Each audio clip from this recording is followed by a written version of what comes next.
My name is Anna. I am 25 years old, and I needed a job. I had no family to support me, and I wanted to build a better future for myself. One evening, while scrolling through job posting online, I saw an advertisement. It said, "A widowed father needs a nanny for his 2 children. Full-time, live-in. House located in the rich area of the city." I read the words again and again. The pay was good. The job included food and a room in the house. It sounded like a big opportunity. I took a deep breath and sent my application. A few days later, I was invited for an interview. When I arrived, I could not believe my eyes. The house was like a palace. The garden was large with green grass, tall trees, and flowers everywhere. The front door was tall and heavy, made of dark wood. I knocked softly. The door opened. A tall man stood there. He had dark hair and eyes that looked very tired and very sad. His face was serious, with no smile. "You are here for the nanny position?" he asked in a deep, quiet voice. "Yes, sir. My name is Anna," I said nervously. "I am David," he said simply. He didn't smile. David showed me around the house. Everything inside was expensive: big carpets, shiny furniture, and golden lights. But it felt very cold. There was no warmth. On the walls, I saw many pictures of a blonde woman. She looked beautiful but sad. Soon, I met the children. Twins. A boy and a girl, 4 years old. The boy was Ethan, the girl was Lily. They were small and quiet, hiding behind their father's legs. They looked at me with big, round eyes but didn't speak. "This is Anna," David said. "She will be your new nanny." The children stayed silent. The house was so quiet I could hear my own heartbeat. Then David explained. Their mother, Isabella, had died in a car accident 1 year ago. That explained everything. The sadness, the silence, the heavy feeling in the air. I understood then, this job was not just about feeding the children or playing games. It was about bringing back some light into a house full of shadow. I needed the job, so I accepted. I moved into a small room upstairs. It was simple but cozy. It became my safe place. Every morning, I woke Ethan and Lily. At first, they looked at me with blank eyes, saying almost nothing. We ate breakfast together at the big kitchen table. They ate quietly, never laughing, never smiling. After breakfast, we played a little. Sometimes in their playroom, sometimes outside in the garden. In the afternoons, I read them stories. They listened carefully but never laughed. In the evening, I tucked them into bed. I sang soft songs, hoping they would feel safe. It was not easy. The children were like little birds with broken wings. I tried many ways to make them smile. At breakfast one morning, I made silly faces while holding a spoon like a mustache.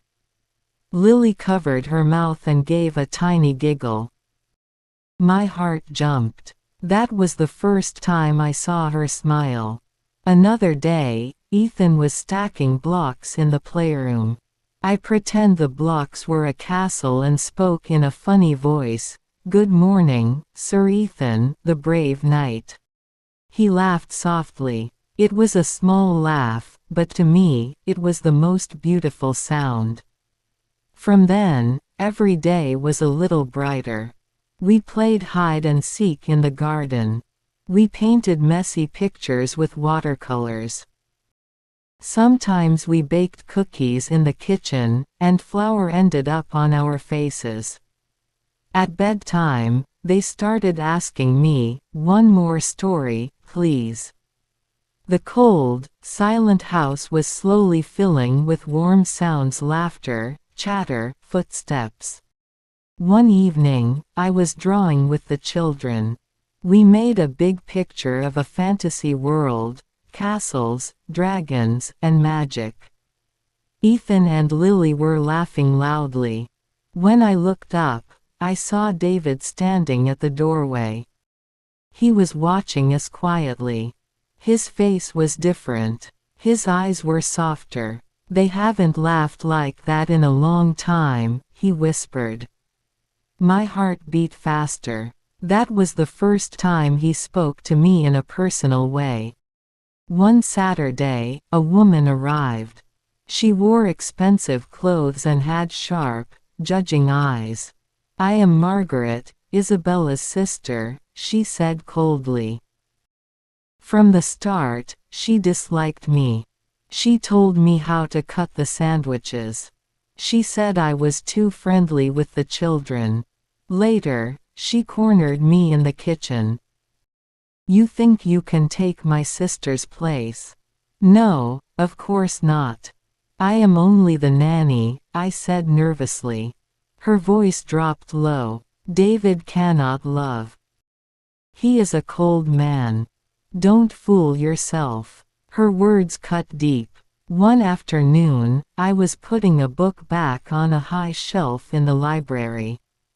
I stood on a stool but slipped. Two strong hands caught me. "David." For a second, I was in his arms, my face close to his chest, his heartbeat fast. "Be careful," he whispered, his breath warm on my cheek. The air between us felt heavy, electric. Something had changed. One night, a big storm came. The rain hit the windows hard. The power went out. The children cried in fear. I took a flashlight and sat with them on the bed. I told a silly story about a cat and a mouse. Slowly, they calmed down. Then David entered, holding a candle. His face glowed in the soft light. He sat with us, watching as the children fell asleep holding my hands. "You are a miracle, Anna," he whispered. His hand touched my cheek gently. He kissed me softly. It was not long, but it was full of meaning. When Margaret saw the way David looked at me, she became furious. She shouted that I was stealing her sister's husband, that I was a gold digger. I cried and said I would leave. But David came to me, held my hands, and said, "Don't listen to her. I was lonely. But you brought life back. Anna, I am falling in love with you. Please stay." 6 months later, the house was full of life. Ethan and Lily laughed every day. Sometimes they even called me Mama Anna. I no longer lived in the nanny's room. I shared the master bedroom with David. His sad eyes now shined with love. Margaret no longer visited. David told her firmly she was not welcome to disturb us. Our days became simple but beautiful. In the morning, Ethan and Lily ran into our room, jumping on the bed, shouting, "Wake up." At breakfast, David laughed as the twins tried to steal pancakes from his plate. On weekends, we visited the zoo. Lily loved the giraffes, Ethan loved the lions.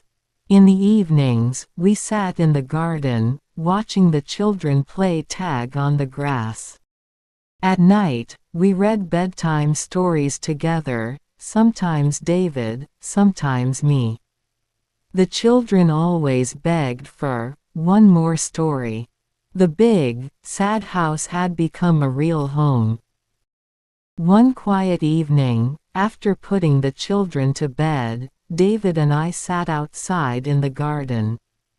On my finger was a simple, beautiful ring. "Are you happy, Anna?" he asked softly. I looked at him, at the house, at the life we had built.